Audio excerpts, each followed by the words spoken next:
Hello everyone, welcome to this YouTube channel. आज की इस वीडियो में हम लोग लीगल मैगजीन के पार्ट 2 को देखेंगे। अगर पार्ट 1 आपने नहीं देखा है तो इस चैनल पे ऑलरेडी अवेलेबल है या डिस्क्रिप्शन बॉक्स में उसका लिंक पिन किया हुआ है, आप वहां से जाकर देख सकते हैं। खैर, उसका रिवीजन अभी इस वीडियो में हम लोग करते हुए नेक्स्ट पार्ट में बढ़ेंगे।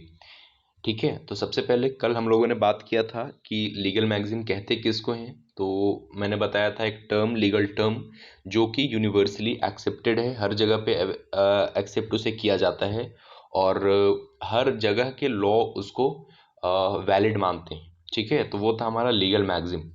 नेक्स्ट अगर बात करें हम लोग, तो हम लोगों का था एक्टस नन फैसिट रियम निसी मिन्सित्रिया। Act is not guilty unless the mind is guilty. ये मैं एक रिवीजन करवा दे रहा हूँ, कल इन सब चीज़ों पर हम लोगों ने बहुत डिटेल में बात करा हुआ था। ठीक है, एक्टस नन फैसिट रियम निसी मेंसिट रिया का मतलब है the act is not guilty unless the mind is guilty. ठीक है, एक्ट को तब तक गिल्टी नहीं माना जाएगा जब तक उस व्यक्ति का माइंड गिल्टी नहीं हो। मैंने शायद कल इस वीडियो में डिस्कस भी किया था कि कोई भी क्राइम होने के लिए दो चीज़ होना बहुत ज़रूरी है, दैट इज एक्टस रियस एंड मेंस रिया। मन गिल्टी होना चाहिए और एक्ट भी गिल्टी होना चाहिए, तब जाके वो कोई भी क्राइम कहलाता है। ठीक है, नेक्स्ट था हमारा एड वेलोरम। एड वेलोरम का मतलब था अकॉर्डिंग टू वैल्यू। नेक्स्ट था एमिकस क्यूरी। एमिकस क्यूरी फ्रेंड ऑफ कोर्ट और impartial adviser to the court, जैसे लॉयर्स वगैरह, है ना। नेक्स्ट था ऑडी अल्ट्रम पार्टम, मतलब hearing the both side. You can not ignore the one side और you can not have the power to not hear the matter of the other side. You must have to hear the both side. Okay, next था एसेंसियोमेंटियम। एसेंसियोमेंटम मतलब था meeting of minds. Simply अगर आप इसे समझो तो एसेंसियोमेंटम मतलब था मीटिंग ऑफ माइंड्स। ठीक है, नेक्स्ट आगे हम लोग बढ़ते हैं। नेक्स्ट था बोनाफाइड। बोनाफाइड का मतलब था इन गुड फेथ। नेक्स्ट बोना वैकेंसिया, the situation in which property is left without any clear owner. Okay, next हम लोग का था कैवियट इम्प्टर। कैवियट इम्प्टर मतलब let the buyer be aware. कॉर्पस डेलिसिटो मतलब a person can not be put on trial for a crime unless it has been proven that the crime happened. किसी भी व्यक्ति को, किसी भी पर्सन को आप ट्रायल पे नहीं रख सकते हैं जब तक, तब तक ये प्रूव नहीं होता है कि क्राइम हुआ है। ठीक है, नेक्स्ट था डैमनम सीने इंजूरिया, मतलब डैमेज हुआ है without infringement of legal right. मैंने इसके बारे में बहुत डिटेल में बात करा था, साथ में हम लोगों ने एक एग्जाम्पल भी दिया था, बहुत फेमस एग्जाम्पल था। ठीक है, नेक्स्ट था डी डाई इंडियम, मतलब फ्रॉम डे टू डे। डी डाई इंडियम from day to day. Okay, next आगे हम लोग बढ़ते हैं, तो वो था हम लोग का डोली इन कैपेक्स। डोली इन कैपेक्स क्या था हम लोग का, कि अगर कि कैपेबल ऑफ क्रिमिनल इंटेंट, जैसे मैंने लास्ट वीडियो में भी बताया था, अगर कोई 7 साल के बच्चा कोई क्राइम करता है, किसी का मर्डर करता है, तो वो उसे क्रिमिनल मैटर नहीं माना जाएगा, क्योंकि वो बच्चा ये चीज़ जानने के लिए नहीं है कि क्या सही है और क्या गलत। ठीक है, यहाँ तक हम लोगों ने पिछले वीडियो में बात की हुई थी। अगर आपने नहीं देखा है तो जाकर वो वीडियो को देखिए। नेक्स्ट है हमारा रिवीजन इज द की। ये सबसे इंपॉर्टेंट चीज़ है, बिकॉज इसके बिना हर कुछ अधूरा है, लेक्चर्स, नोट्स। ठीक है, तो रिवीजन करते रहिए, that will help you in your exam. Now moving forward, आज का क्लास हम लोग स्टार्ट करते हैं। ठीक है, सबसे जो पहला वर्ड है वो है डी मिनिमिस लेक्स नॉन कुरट, मतलब law is not concerned with small things. Okay, law is not concerned with small things. एजुडस, नेक्स्ट बढ़ते हैं, एजुडस जनरिस of the same kind. Case laws वगैरह में इस वर्ड को यूज किया जाता है, लीगल टर्म को। एजुडस जनरिस मतलब of the same kind. Next है हमारा x post facto. X post facto कहने का मतलब हैविंग रेट्रोस्पेक्टिव इफेक्ट और फोर्स। ठीक है, नेक्स्ट है हमारा इग्नोरेंसिया फैक्टी एग्जीक्यूट, इग्नोरेंसिया जूरिस नॉन एग्जीक्यूट। आपको वर्ड ये सुनने में थोड़े लंबे उटपटे लग रहे होंगे, बट तो पढ़ना है हमें, तो पढ़ना है। ठीक है, तो इग्नोरेंसिया फैक्टी एग्जीक्यूट, इग्नोरेंसिया जूरिस नॉन एग्जूसेट।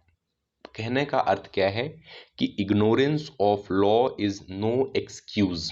सिंपल, मान लीजिए कि कोई फॉरेनर हमारे इंडिया में आता है, ठीक है, और वो बिना हेलमेट पहने हुए बाइक को चलाता है, ठीक है।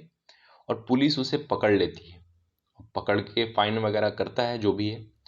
और वो व्यक्ति ये एक्सक्यूज देता है कि मुझे ये नहीं पता था कि इंडिया में हेलमेट पहना जाता है या नहीं जाता है, ठीक है। और वो मैटर को लेकर जाता है कोर्ट में, तो कोर्ट सिंपली कहता है कि ignorance of law is no excuse. आपको लॉ पता होना चाहिए। कोर्ट को ये नहीं है, क्योंकि हर हर व्यक्ति फिर बच सकता है ना कि हमें लॉ नहीं पता है। तो सिंपली एक टर्म है, इग्नोरेंसिया of law is no excuse, ठीक है। नेक्स्ट है इंजूरी सीने डेमनम। इंजूरिया सीने डेमनम मतलब इंजूरी विदाउट डैमेज। इंजूरिया सीने डेमनम मतलब इंजूरी विदाउट डैमेज। लास्ट बार हम लोगों ने क्या देखा था? डैमनम सीने इंजूरिया। लास्ट में हम लोगों ने देखा था डैमनम सीने इंजूरिया, डैमनम सीने इंजूरिया। अब हम लोग क्या देख रहे हैं? इंजूरिया सीने डैमनम। इंजूरिया सीने डैमनम कहने का मतलब है कि इंजूरी तो हुआ है, आपका लीगल राइट इन्फ्रिंज तो हुआ है, बट आपका डैमेज नहीं हुआ है कुछ, ठीक है। मतलब infringement of legal right without any damage. जैसे एक बहुत फेमस केस लॉस था, उसमें था क्या कि वोटिंग डे था, वोट देने का दिन था, और एक व्यक्ति जाता है वोट देने, और जिस कैंडिडेट को वोट देना चाहता था, तो वहाँ पर जो बूथ पर ऑफिसर्स थे उनको वोट देने नहीं दिया जाता है, ठीक है। तो वो व्यक्ति जाकर कोर्ट में केस कर देता है कि मुझे वोट देने नहीं दिया गया है। कोर्ट भी ये देखता है कि बात सही है। कोर्ट और जिस व्यक्ति को वो अपना वोट दे रहा था वो व्यक्ति जीत जाता है इलेक्शन में, ठीक है। अब कोर्ट का जजमेंट आता है कि ठीक है, ऑफिसर ने आपको रोका, बट आपका लीगल राइट इन्फ्रिंज हुआ है, आपका कानूनी अधिकार का उल्लंघन किया गया है, आपका डैमेज कुछ नहीं हुआ। हाँ, अगर वो कैंडिडेट हार जाता तो उसका बात अलग था, पर जिसको ये वोट देने वाला था उसका कैंडिडेट जीत गया। तो कोर्ट कहता है कि आपका इंजूरिया हुआ है, आपका लीगल राइट इन्फ्रिंज हुआ है, आपका कानूनी अधिकार का उल्लंघन किया गया है, पर आपका डैमेज कुछ भी नहीं हुआ है, ठीक है। तो ये था इंजूरिया सीने डेमनम। नेक्स्ट आगे हम लोग बढ़ते हैं। तो नेक्स्ट है लोकस स्टैंडी। लोकस स्टैंडी का मतलब है द राइट और capacity to bring an action और to appear in a court, ठीक है। लोकस स्टैंडी, right to appear an action और to appear in a court. Next हम लोग का है नेमो डेबिट इसे जुडिक्स इन प्रोपिरिया सुआ काउजा। नेमो डेबिट एसे जुडेक्स इन प्रोपिरिया सुआ काउजा मतलब no one should be made a जज इन हिज ओन केस। कोई भी जज अगर वो केस उससे रिलेटेड है तो वो अपने ही केस में जजमेंट नहीं दे सकता है, वो केस नहीं सुन सकता है। ये कहता है नेमो डेबिट एसे जुडेक्स इन प्रोपिरिया सुआ काउजा। मान लो कोई भी जज है, अब वो भी ह्यूमन बीइंग है, उसका भी कोई ना कोई केस चल ही रहा होता है, या फिर नहीं भी चल रहा होता तो उसी का भी कोई मैटर आता है, तो वो अपने ही केस में वो जज नहीं रह सकता है। तो ये टर्म हमें कौन बताता है? ये वाला। नेक्स्ट है नेमो डेप्ट नॉन क्वाड हैबिट, no one can give what he does not have. नेमो डेप्ट नॉन क्वाड हैबिट, no one can give what he does not have, ठीक है। आप इसे अपने नोट्स में लिखते चले जाइए और डेली 1 से 2 आवर आप उसे रिवाइज करते रहिए। बहुत एग्जाम आने में भी देरी है, आराम से आपको वो चीज़ें याद हो जाएंगी। नेक्स्ट है नॉस्किटर एज सोसिस। इसका मतलब है डॉक्ट्रिन और rule of construction. Okay, next आगे बढ़ते हैं ऑबिटर डिक्टा। ऑबिटर डिक्टा मतलब अदर थिंग्स सेड, उस चीज के बारे में क्या कहा गया है अलग सी, दैट इज कॉल्ड ओबिटर डिक्टा, ठीक है। Now moving forward we have the पेरीमटेरिया। पेरीमटेरिया क्या है? पेरीमटेरिया dealing with the same matter और सब्जेक्ट। सेम मैटर और सब्जेक्ट से अगर आप डील कर रहे हैं, कोर्ट डील कर रहा है, तो पेरीमटेरिया वर्ड यूज किया जाता है, पेरीमटेरिया लीगल टर्म यूज किया जाता है, ठीक है। नेक्स्ट है हम लोग का पर इंक्यूरियम। मतलब पर इंक्यूरियम मतलब है through lack of due regard to the law और द फैक्ट। आप स्क्रीन पर देख सकते हैं बहुत इजीली। पर इंक्यूरियम मतलब है through lack of due regard to the law और टू द फैक्ट्स, ठीक है।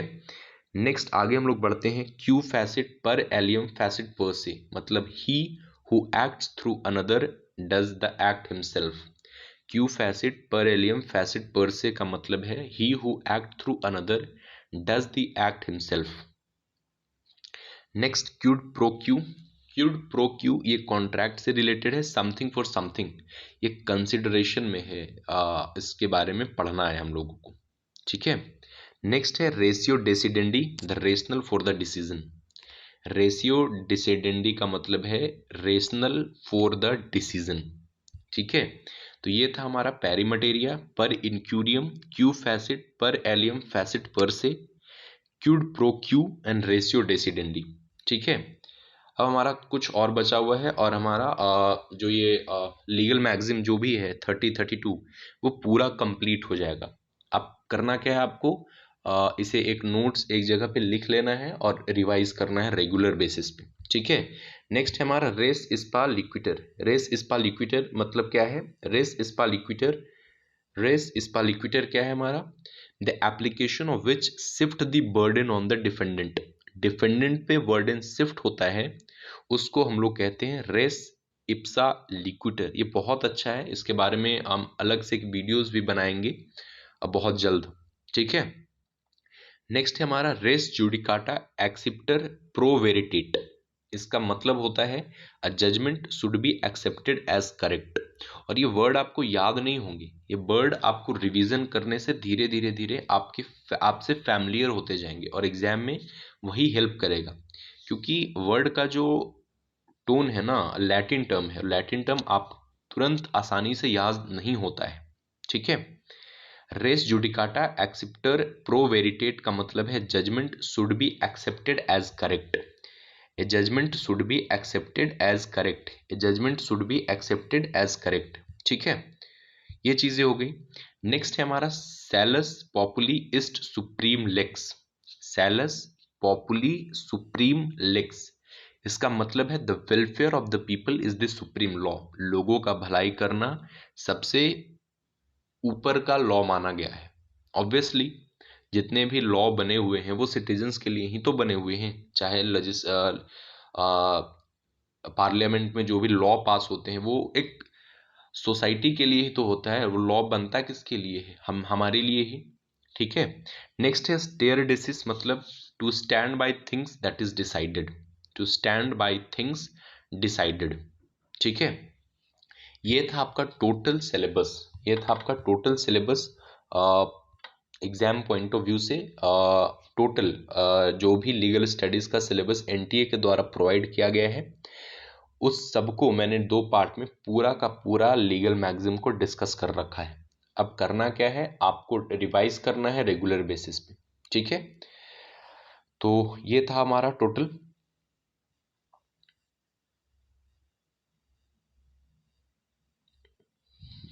ठीक है, आज के लिए इतना ही, मिलते हैं हम लोग नेक्स्ट वीडियो में, और नेक्स्ट वीडियो से हम लोगों का चैप्टर स्टार्ट होगा जुडिशियरी, ठीक है। Thank you very much and have a nice day.